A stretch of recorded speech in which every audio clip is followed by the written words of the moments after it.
Hello friends, స్వయంభూ Kalabhairava temple Mancherial district గోటపల్లి మండలంలోని పారుపల్లి సమీపంలో గుట్టలపైన ఈ దేవాలయం ఉంది. ఈ స్వయంభూ దేవాలయం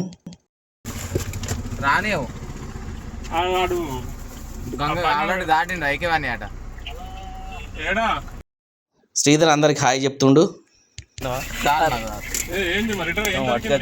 పనులు పొలాలు మన శ్రీధర్ మొత్తం ఫోన్లో చూస్తుండేది. ఏంటి అంటే ఇక్కడ చాటింగ్. శ్రీధర్ ఎవరితోటి చాటింగ్ అంటే సెల్ తోటి చాటింగ్ అంటాడు. ఎంత లేట్ వచ్చాడు అయినా కానీ మనం మెడిటేషన్ చేయి దాచుకుంటుండో. శ్రీధర్ అయితే మొత్తం ఘోరంగా చాటింగ్. ఏంటి స్పెషల్ అని చదువుతాను ఆడ. సుబ్రహ్మణ్య స్వామి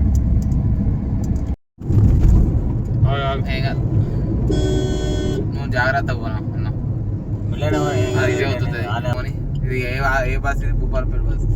ఇది ఇక్కడ ఇట్లా వాడు ఇక్కడ మూడు ఇక్కడ ఇక్కడ ఎట్లా అంటే ఇట్లా వాడు మంచిర్యాల ఇట్లా ఇట్లా వాడు మనం హనుమంతుడు ఏది చూపిస్తాడు అటు ఇట్లా తిరగాలి. చెప్పు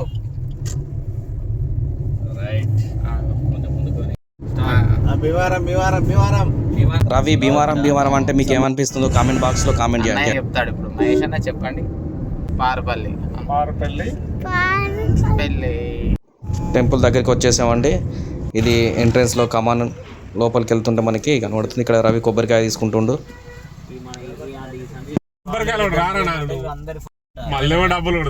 ఈస్ట్ ఫేసింగ్ కొబ్బరికాయలు ఏమైతే పాత కొబ్బరికాయ తీసుకుంటే రవి కాక ఫ్రెండ్స్ పోయేసరికి జుట్టు ఊసిపోతుంది. కింద అంత ఉంది జుట్టు దాని. అట్లా చెప్పు ఫ్రెండ్. మరి పెద్దది కావాలని తీసుకున్నాను. జుట్టు లేదా పూజ లేట్ అవుతుంది అనే ఉద్దేశంతో మధు చూశారా కొబ్బరికాయ తీసుకునే అంత టైం కూడా వేస్ట్ చేయట్లేడు. మొత్తం భక్తి పారవశ్యంలో మునిగిపోయాడు. లోపలికి వచ్చాం ఫ్రెండ్స్. వీడియో తీస్తున్నాం ఫ్రెండ్స్. చూడండి చాలా ఎరుగుదారిలో దీనికి అభివృద్ధి లేదు. డెవలప్మెంట్ చాలా చేయాలి. దీనికి ఎందుకు చేయలేదు? డెవలప్మెంట్ ఎందుకు చేయలేదు? ఒక రోడ్ సౌకర్యం ఇక్కడ బ్రహ్మంగారు ఇక్కడ ముందు ఉన్నది కనబడేది బ్రహ్మంగారి టెంపుల్. ఇక్కడికి వచ్చిరాడు బ్రహ్మంగారు తపస్సు చేశాడు. జర్నీలో మన వాళ్ళ ముచ్చట్లు తపస్సు చేశాడు. చూడండి ఫ్రెండ్స్, ఇక్కడ నెక్స్ట్ టెంపుల్ ఎంట్రీ అయినా వీరభద్ర స్వామి. ఎంత రష్ ఉంది చూడండి. ఇక్కడ అన్నదానం ఉంటుంది, వంటలు ఉంటాయి. జాతరలు ఉన్నా కూడా భక్తులు ఇంత ఈ టెంపుల్ విశిష్టత మనకు తెలుస్తుంది. అవును ఫ్రెండ్స్. ఇక్కడ చూడండి ఆటోలు ఎన్ని వెహికల్స్. కార్ పార్కింగ్ మాత్రం ఎటువంటి రూపాయి కూడా చార్జ్ చేయట్లేదు. వచ్చింది. ఇక్కడ చూడండి నెక్స్ట్ స్థానం. అది టెంపుల్. అది మన ధ్వజస్తంభం చూడండి ఎలా కనబడుతుందో.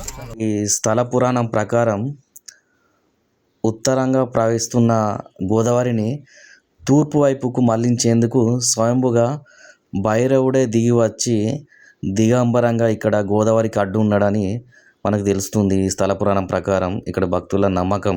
గోదావరి నది మహారాష్ట్ర నాసిక్ సమీపంలోని త్రయంబకేశంలో జన్మించి ఆంధ్రప్రదేశ్లో అంతర్వేది వద్ద సముద్రంలో కలిసే వరకు కూడా అది తూర్పు వైపు ప్రవహిస్తుంది. ఒక మంచిర్యాల డిస్టిక్ చెన్నూరు మండలంలోని పొక్కూరు సమీపంలో మాత్రమే అది తన దిశను మార్చుకొని ఉత్తరం దిశగా ప్రవహిస్తుంది. ఆ ఉత్తరం దిశగా ప్రవహిస్తే కొన్ని గ్రామాలకు కానీ ఈ అడవి ప్రాంతంలో ఆ కాలంలో మునులు తపస్సు చేసేవారు. ఆ తపస్సుకు భగ్నం అవుతుందన్న ఉద్దేశంతో భైరవుడే దిగంబరంగా ఈ గోదావరికి అడ్డుగా ఉండడంతో మళ్ళీ అది గోదావరి తన దిశను మార్చుకొని తూర్పు వైపు ప్రవహించింది. ఇక్కడ స్థల పురాణం మనకు తెలియజేస్తుంది. దాన్ని దిగవురా గీకవురా దాన్ని పెద్దది కొంచెం అట్లా ఉండాలిరా బాబు. నీ ఆ మొత్తం నువ్వే ఈరోజు హైలైట్ రా నాన్న. అందుకే మంచిగా పట్టుకున్నావు. ఈ ప్లేస్లో గుమ్మడి దీపాలు వెలిగిస్తారండి. ఇది గుమ్మడి దీపాలు వెలిగించడం చాలా ప్రత్యేకత. ఇక్కడ చూడండి ఈ ప్లేస్లో మనకి గుమ్మడి దీపాలను వెలిగిస్తారు. ఇది లోపల అండి మనకి కాలభైరవ టెంపుల్. ఇది వ్యూ. ఇక్కడ మన పక్కన కాళికామాత అమ్మవారు అండి. కాళికామాత అమ్మవారి పూజ అయిన తర్వాత కాలభైరవ స్వామికి పూజ జరుగుతుంది. ఈ పూజకు భక్తులందరూ రెడీగా ఉన్నారు పూజ జరిపించడానికి. చూస్తే మనకు కనబడుతుంది చాలామంది వచ్చారండి. ఇక్కడ చాలా ప్రత్యేకం అండి అమ్మవారు. సండే ఎస్పెషల్లీ చాలామంది వస్తారు. ఇక్కడ పూజ స్టార్ట్ అయింది చూడండి.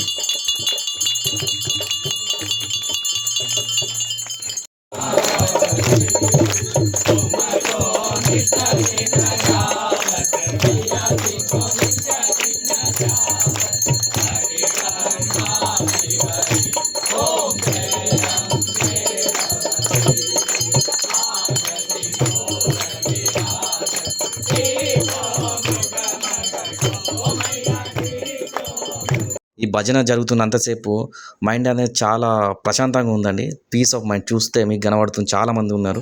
ఈ భజన జరిగే అంతసేపు కూడా చాలా ప్రశాంతంగా అనిపించింది నాకైతే. అందుకనే ప్రతి వీక్లీ ఒక వన్స్ అన్న టెంపుల్కి వెళ్తే మైండ్ చాలా ప్రశాంతంగా ఉంటుందని నాకు అనిపిస్తుంది.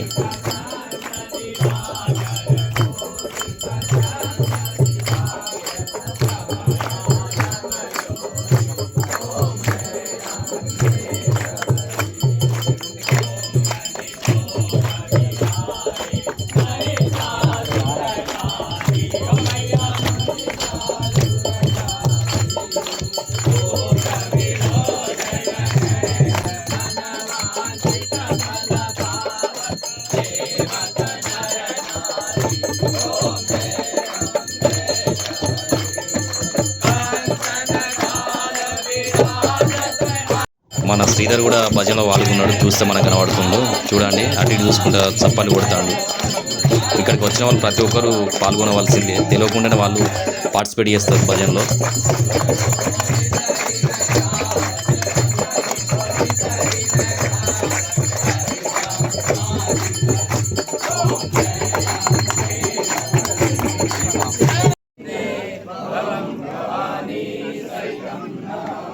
అమ్మవారి ఆరతి తీసుకోవడానికి భక్తజనం ఎలా ఉన్నారు చూడండి. దాంట్లో మన మధు కూడా ఉన్నాడు. పూజ తర్వాత అమ్మవారిని భక్తులందరూ వరుస క్రమంలో దర్శించుకుంటున్నారు. అమ్మవారి దర్శనం తర్వాత నెక్స్ట్ ఇక్కడ మనకి స్వామివారికి పూజ స్టార్ట్ అయింది. ఇక్కడ చూస్తే మనకు కనబడుతుంది. అందరూ కూర్చొని మరి భజనలో పాల్గొంటున్నారు.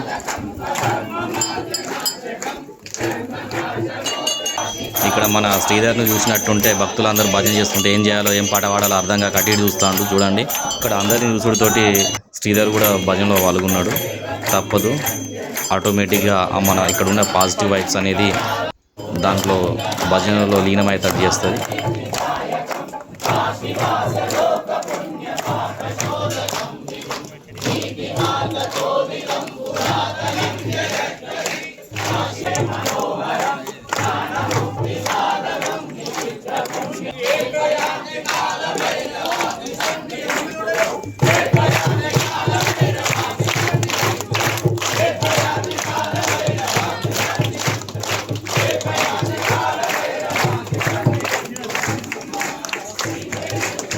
ఇక్కడ అయ్యగారు మనకి ఇక్కడ స్థల పురాణం, ఈ స్వామివారి విశిష్టత గురించి మనకి తెలియపరుస్తాడు. చూడండి, ఒక 5 minutes చాలా ఇన్ఫర్మేషన్ ఉంటుంది అతని మాటల్లో. మీకు తెలియని వాళ్ళు ఉంటే తెలుసుకోవచ్చు. అందరం కూడా ఈరోజు సాక్షాత్తు ఆ పరమశివుడి యొక్క సన్నిధిలో కొన్నాం. ఆది దేవుడైనటువంటి యొక్క పరమశివుడు, పార్వతీ పరమేశ్వరుడు ఈ సృష్టికి మొత్తం ఆయనే. ఎందుకంటే ఇట్లా చెప్పంగానే వరాలు ఇచ్చేట ఆయన శంకరుడు. కాబట్టి ఈరోజు గొప్ప వారం. ఒకసారి అందరు కూడా సూర్య భగవానికి దండం పెట్టుకొని జై సూర్య భగవానికి, జై సూర్య భగవానికి, హర హర మహాదేవ్, శంభో శంకర, హర హర మహాదేవ్, శంభో శంకర, హర హర మహాదేవ్, శంభో శంకర. ఎక్కడికి పోయినా కూడా మునులు యోగులు కూడా హర హర మహాదేవ్ అని చెప్తారు, ఇంకేం చెప్పారు. అంటే ఎందుకంటే కలియుగం లోపల ప్రత్యక్ష దైవము మనకు వరాలు ఇచ్చేటువంటి ఒక భగవంతుడు ఆయన. ఇంకొకటి కాలభైరవుడు, కాలానికి అతీతుడు. కొత్త వాళ్ళు వచ్చింది కాబట్టి కొంచెం చెప్పాలి 2 నిమిషాలు. ఎందుకంటే కాలభైరవుడు సాక్షాత్తు స్వయంగా వెలిసినటువంటి ఒక స్వామి మన కాశీ క్షేత్రం లోపలనే ఉన్నాడు. తర్వాత ఇక్కడే ఉన్నాడు. బాగా గుర్తుంచుకోండి. ఎందుకంటే గౌతమ మహాముని కైలాసాన్ని నుంచి మన నదిని తీసుకుని వస్తున్నాడు గోదావరి రాంగా అక్కడ మహానది త్ర్యంబకేశ్వర్, మహారాష్ట్రలోని త్ర్యంబకేశ్వర్ నాసిక్ ఇట్లా ఉధృతంగా వచ్చేటప్పుడు భగవంతుడు ఎన్నో కొండలు, కోనలు, నదులు, అడవులు దాటుకుంటూ ఆ గోదావరం ఆపుతున్నాయి ఉధృతంగా ప్రవహిస్తుంది. వచ్చేటప్పుడు కాశీ క్షేత్రం లోపల 3 కిలోమీటర్లు మాత్రం ప్రవహిస్తుంది ఉత్తర వాహినిగా. కానీ మన చెన్నూరు లోపల పంచక్రోశ ఉత్తర వాహిని అంటారు. అంటే 5 కోసులు, అంటే 12 కోసులు, అంటే నారాయణపురం కా నుంచి ఇక్కడి పార్పెల్లి ఈ స్వామి దగ్గర దాకా 12 కిలోమీటర్లు మనకు నది ఉత్తరంగా ప్రవహిస్తున్నది. ప్రపంచంలో పట్టి ఎక్కడ ఉన్నది. ఇక్కడ నుంచి వచ్చినటువంటి ఒక స్వామి, ఇది దట్టమైన, మనం అందరం ఉన్నది కూడా ఇది దట్టమైన అడవి, కొండ కోనలు ఉన్నటువంటి ఒక అడవి. ఈ అడవి లోపల మునులు యోగులు తపస్సు చేసుకుంటుంటే కాలభైరవుడు క్షేత్రపాలకుడు, అంటే ఆయనకు ఇక చరిత్ర చెప్తే కొంచెం గొడవది కాబట్టి క్షేత్రపాలకుడు కాబట్టి కాశీ ఖండానికి క్షేత్రపాలకుడు ఎట్లనో ఈ కాళేశ్వర ఖండానికి క్షేత్రపాలకుడు కాలభైరవుడు. అంటే ఒక్కొక్కరికి ఒక్కొక్క పరిధి, ఆ పరిధి లోపల స్వామి అందరినీ చూసుకుంటూ ఉంటాడు. అయితే అక్కడి నుంచి నది ఉధృతంగా ప్రవహిస్తున్నది. కాలభైరవుడు క్షేత్రపాలకుడు కాబట్టి ఈయన మునులకు యోగులకు ఎలాంటి భంగం కలగకుండా కాపలాగా ఉన్నాడు. వాళ్ళందరూ మునులు యోగులు అందరూ తపస్సుకి వెళ్ళిపోయిండు. మరి ఆయన కాలభైరవుడు క్షేత్రపాలకుడు మన అందరినీ కాపాడాలి కదా వాళ్ళందరినీ. కాబట్టి క్షేత్రపాలకుడుగా ఉన్నాడు.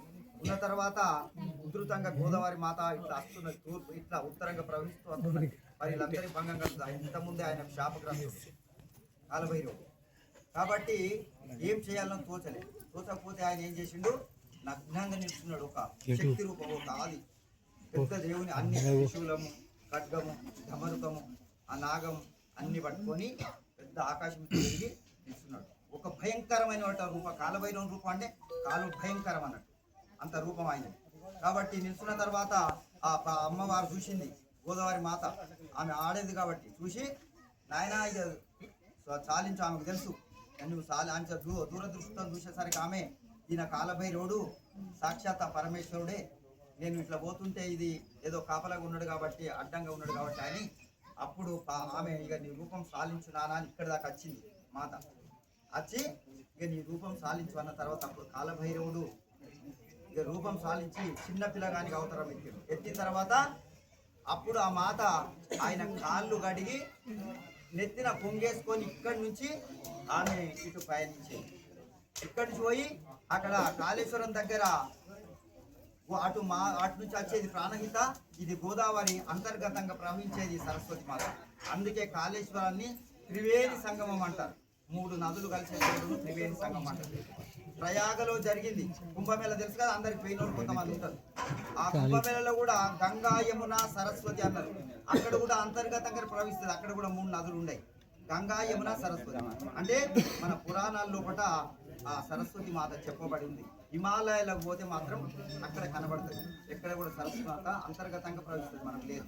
అంటే 5000 సంవత్సరాల క్రితం లుప్తం అయిపోయింది. లుప్తం అంటే కనబడకుండా అయింది.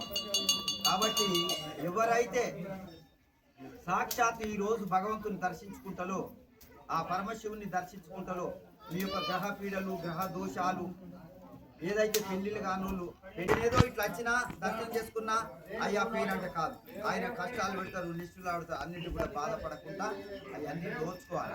భగవంతుని యొక్క నామస్మరణ చేయాలి. ఎప్పుడు మీ ఇంట్లో తప్పకుండా ఈ రోజు నుంచి ఆయన దీపం వెలిగించిన వాళ్ళు తప్పకుండా దీపం వెలిగించండి.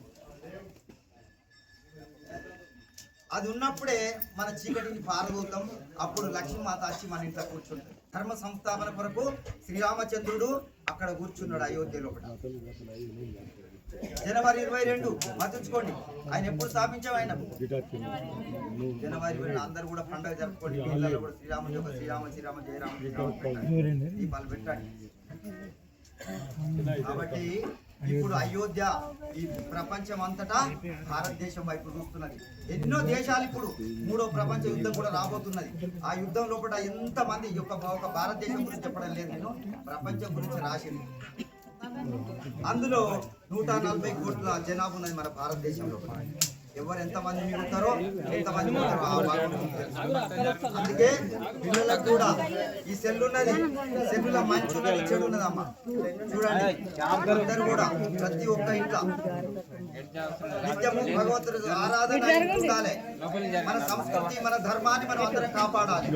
భారతదేశంలో పుట్టిన వాళ్ళే గొప్పవాళ్ళు, ప్రపంచంలో ఇప్పుడు ఏ దేశంలో పుట్టిన వాళ్ళు గొప్పవాళ్ళు. ఎందుకంటే వాళ్ళకు ఈ కట్టు బొట్టు ఇవన్నీ ఉంటాయి. వాళ్ళు మగవాళ్ళు ఆడవాళ్ళు ఒక్క తీరే ఉంటారు. కాబట్టి ఇప్పుడు ఈ రోజు ఎందుకంటే పవిత్రమైనటువంటి ఒక రోజు కాబట్టి ఈ రోజు ఈ శివ దర్శనం ఎవరైతే చేసుకుంటారో వారికి కాబట్టి అంత గొప్పనైనటువంటి ఒక రోజు ఈ రోజు.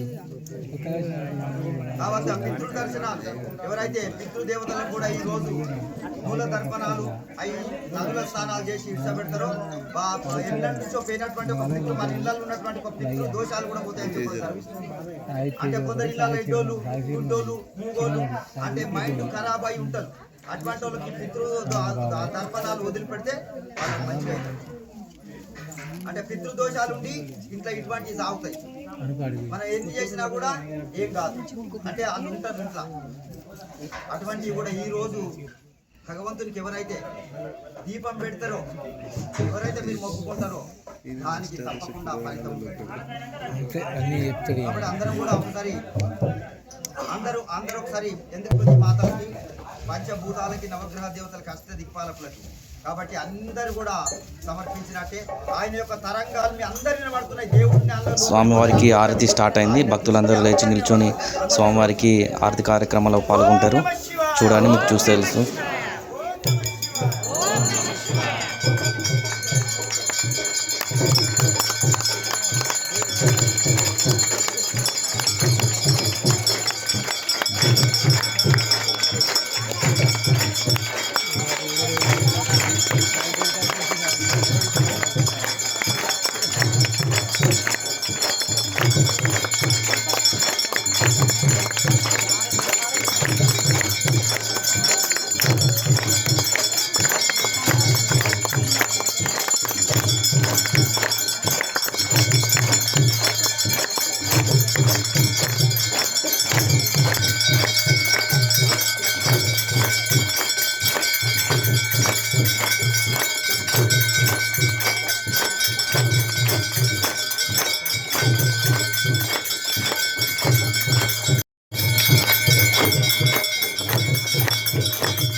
పూజ అనంతరం ఇక్కడికి వచ్చిన భక్తులు గుడి చుట్టూ 3 ప్రదక్షిణలు చేసి స్వామివారిని నేరుగా దర్శించుకోవడం జరుగుతుంది.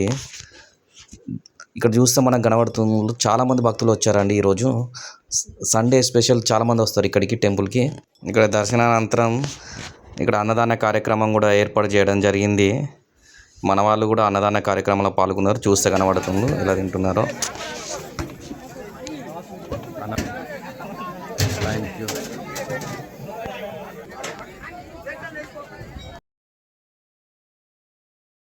పక్కనే ఇక నాగదేవత టెంపుల్ కూడా ఉంది. చూస్తే కనబడుతుంది. ఇక్కడ టెంపుల్ కట్టారు. ఇది వీరబ్రహ్మేంద్ర స్వామివారి టెంపుల్ అండి. ఇక్కడ మేము వెళ్ళేసరికి లాక్ చేసి ఉంది. ఇది బ్రహ్మంగారు లోపల ఉన్నారు. థ్యాంక్ యూ అండి. Thank you for watching video.